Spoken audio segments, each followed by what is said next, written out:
Olá, meu nome é Leonardo David. Irei falar um pouco sobre indutância e capacitância nas linhas de transmissões. Em especial na linha de transmissão que transporta a energia elétrica gerada da usina de Itaipu à subestação de Furnas. Bem, linhas de transmissões. Uma linha de transmissão elétrica é o processo de transportar energia entre dois pontos.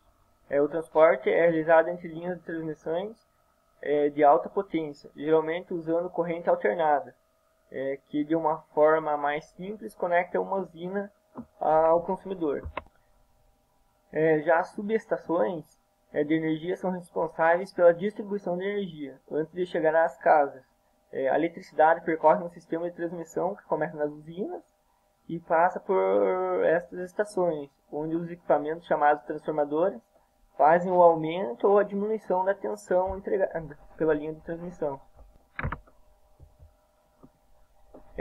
Os cabos das linhas de transmissões. Em especial aqui nessa figura do lado esquerdo, podemos ver uma configuração onde tem 3 fases, onde cada fase comporta 4 cabos, que esses 4 cabos irão transportar a energia da fase 1. E por que usar 3 cabos em vez de um cabo, né? Utilizando apenas um cabo, podem haver alguns efeitos que podem perturbar essa transmissão de energia, né? Aqui podemos ver que cada fase é espaçada com uma distância que pode ser determinada por um projeto, né? Não tem uma distância fixa, né? Que cada projeto detém de alguma especificação. Daí temos a fase 1, a 2 e a 3, como eu tinha dito. Aqui podemos ver o espaçador real, né? Numa linha de transmissão. Onde tem um espaçador, o primeiro cabo da primeira fase, o segundo cabo da primeira fase e o quarto cabo da primeira fase. Bom, já da linha de transmissão de Itaipu, podemos ver essa configuração aqui, em formato de um quadrado, né? Cada cabo aqui é distanciado de uma distância D entre si. Então, em Itaipu, há uma disposição de cabos Blue-Jay. Essa disposição representa um DS, que é um condutor equivalente. Esses 4 condutores são dados por um condutor equivalente DS. Esse condutor equivalente DS é dado por 0,0415 PS. Esse DS aqui é um valor tabelado, que depende dos condutores entre A, B, C e D, se dá esse DS na tabela. Esse 0,045 PS nos dá aproximadamente 12,65 mm de diâmetro. E essa transformação dos 4 cabos aqui para um só ajuda muito na hora dos cálculos de indutância e capacitância, que vamos ver um pouco mais para frente.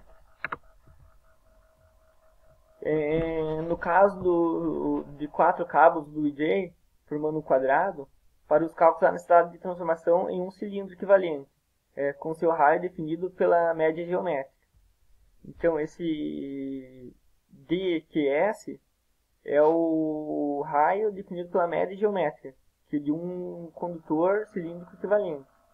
Se dá por essa fórmula aqui. Daqui embaixo já podemos ver de onde que saiu essa fórmula, né?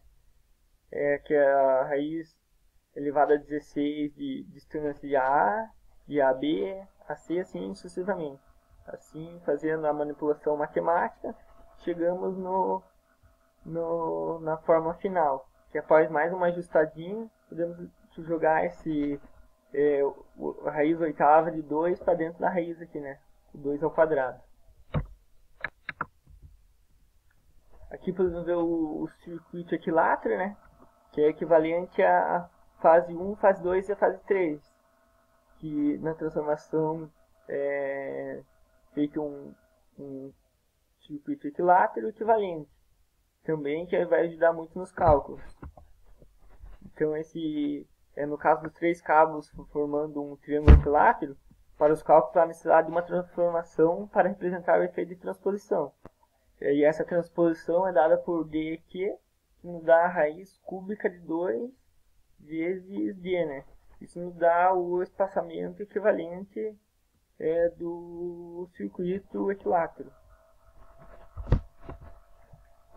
Aqui podemos ver para calcular a indutância em linhas trifásicas. O cálculo da indutância por fase e por unidade de comprimento de cada circuito trifásico se dá pela equação, que é a indutância, né, vezes o μ0, que é a permeabilidade elétrica do ar, sobre 2π, vezes o logaritmo imperiano de dEq sobre dEqs. Isso nos dá a indutância Henry por metro, né, que é a unidade de comprimento utilizada. A capacitância de linhas trifásicas. Então, a capacitância, podemos fazer a parte matricial dela aqui. É que λ1, λ2, λ3 é a densidade de carga. Já essa matriz 3x3 são as capacitâncias, né? Onde a diagonal principal é a capacitância da própria linha mesmo, né? Que é da linha 1, que é da própria fase, da linha 2, da fase 2, do 3, da fase 3. E aqui V1, V2 e V3 é a tensão da linha, né? E a partir dessa matriz podemos chegar para essa outra matriz aqui, onde podemos chegar à tensão da linha de transmissão através de 1 sobre 2π é 0. Dessa matriz 3x3 se dá na diagonal principal sobre o logaritmo imperiano de 1 sobre o raio. E nas outras linhas e colunas é o ln de 1 sobre a distância entre os cabos, multiplicando pela densidade de carga de cada fase, né? Daí a densidade de cargas balanceadas. Como a densidade y1 mais y2 mais y3 igual a 0, zerando a primeira linha, a terceira coluna, a segunda linha, a terceira coluna e a terceira linha e primeira coluna, podemos chegar nessa matriz equivalente aqui, onde se dá só pela diagonal principal e outras linhas e colunas são nulas. E a partir disso podemos chegar numa fórmula final da capacitância, que é a densidade de carga sobre a tensão da linha, que é igual a 2π e 0 sobre o ln da distância sobre o raio. Isso nos dá o Faraday por metro, né? Que é por unidade de comprimento nesse caso. Então aqui podemos ver um exemplo prático deste cálculo, que é o cálculo da capacitância e indutância na linha de transmissão entre Itaipu e Furnas, onde Itaipu é a geradora da energia elétrica, né, que é transportada até Furnas, que é a subestação. Essa subestação irá tratar a energia elétrica para demanda das unidades consumidoras, casas, pode ter até indústrias, comércio em geral. Então vamos lá, começando com o cálculo aqui do dEqs, que é igual a raiz quarta de ds vezes d ao cubo vezes raiz de 2.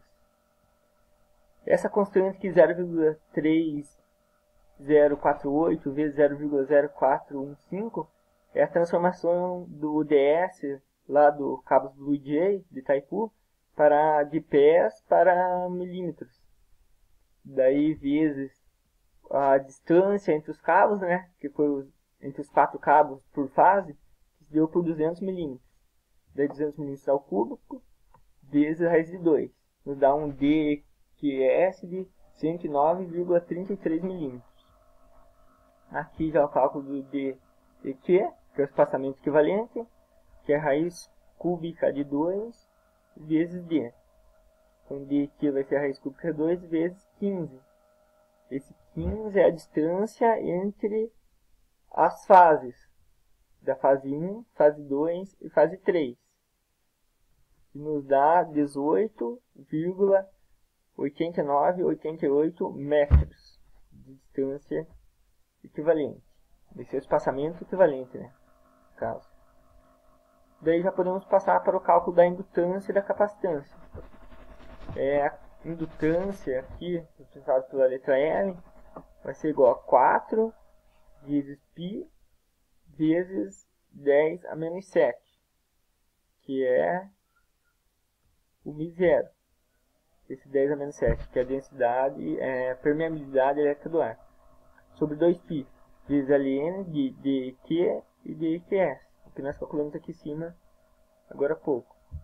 Então a distância vai ser o 4π vezes 10 a menos 7 sobre 2π vezes os 18,8988 metros sobre 0,1093 milímetros.